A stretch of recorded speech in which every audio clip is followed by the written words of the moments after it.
Austin, how's it going? I How you guess doing? it sounded like the defensive line had a solid scrimmage. So I guess just kind of what was your outlook hmm on maybe what the advantage they had, or just what you saw from Saturday?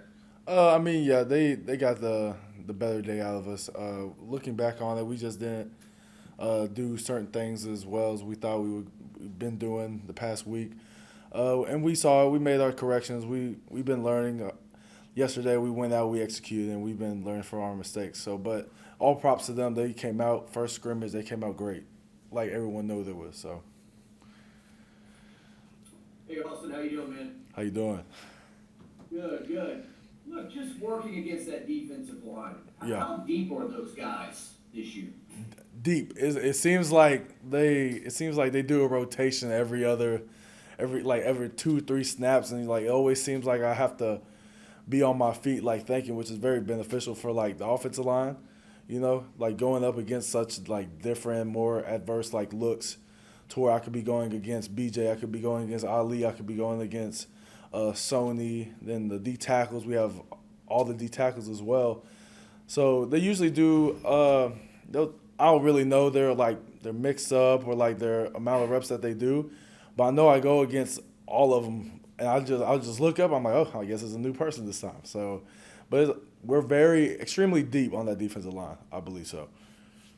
And Big Neil Farrell, he's a guy like you. Yeah. You guys have been around forever, right? What kind of guy is he? Oh, Neil's a clown in the locker room, but one of the most hardworking guys on the team as well. He's really came a far away since his freshman year. He's been putting in that work over each and every year. He's been doing great things on and off the field. He actually just graduated, so shout out to Neil.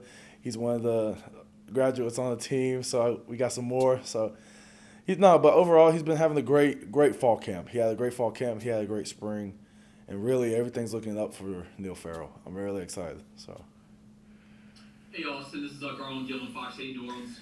Keeping with the defensive line, right. you see Mason Smith throughout the hmm spring and the fall.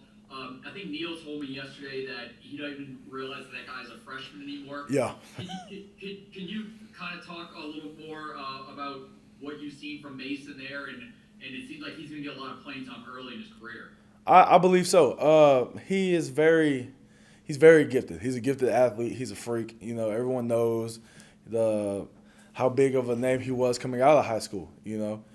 And he really hasn't sold himself short. He's been living up to the hype that is Mason Smith.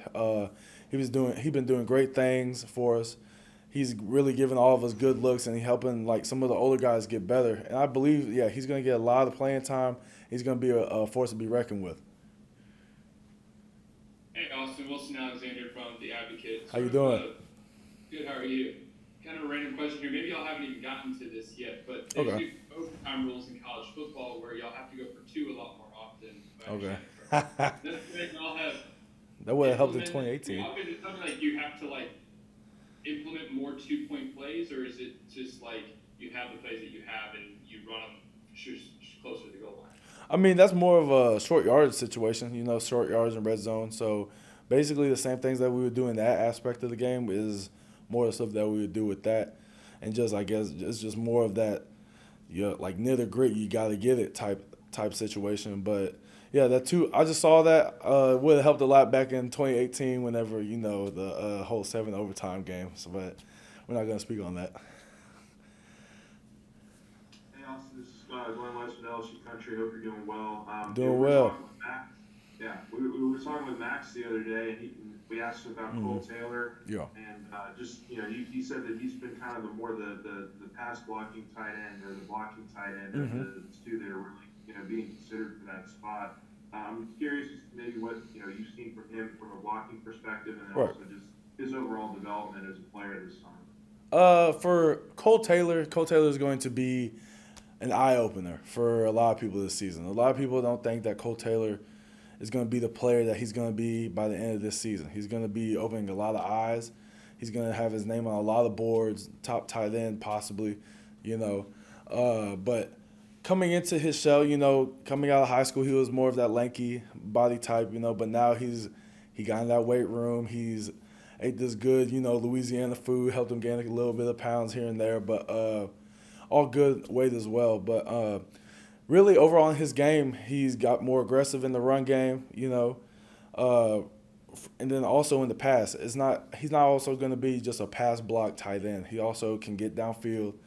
He's tall. He's about 7'2" almost. It looks like in pass some days, but he's up there. He can go up and he can make those contested catches. So he's going to be a very dual threat guy for us.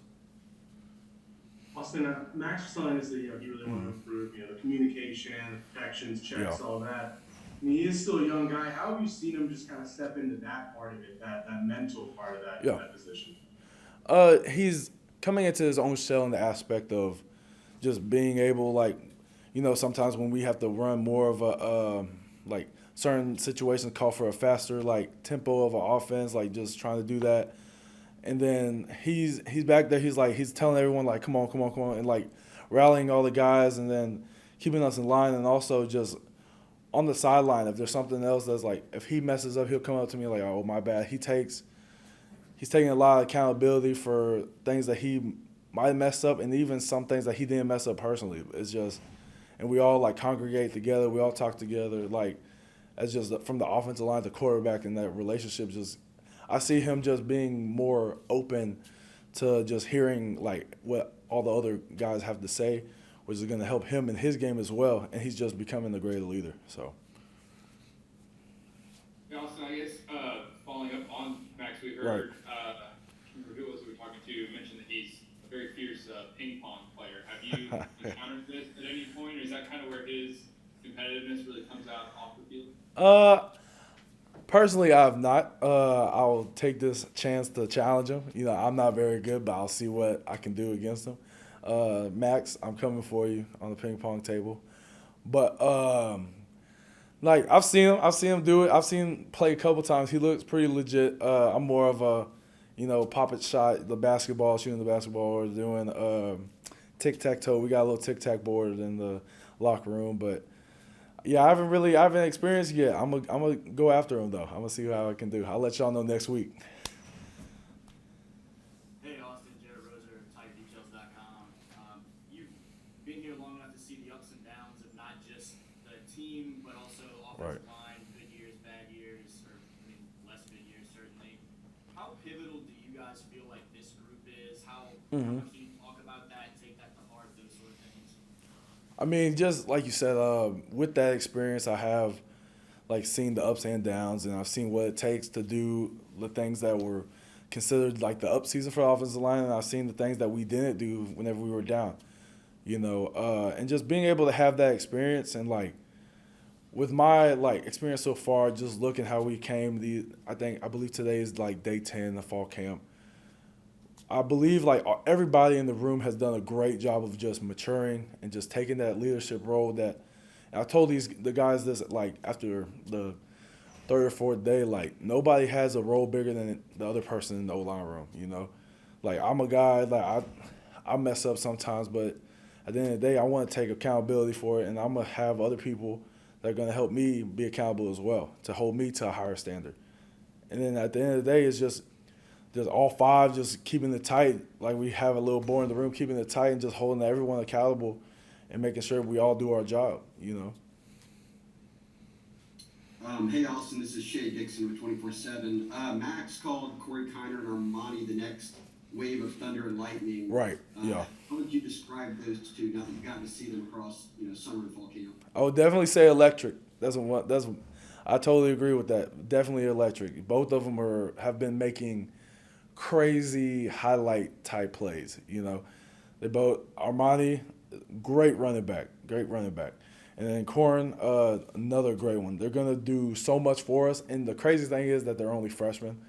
It's amazing for just telling this to LSU fans, all the LSU fans out there. They have a lot of good years coming with those two in the backfield. So, y'all have a good one. Take it easy.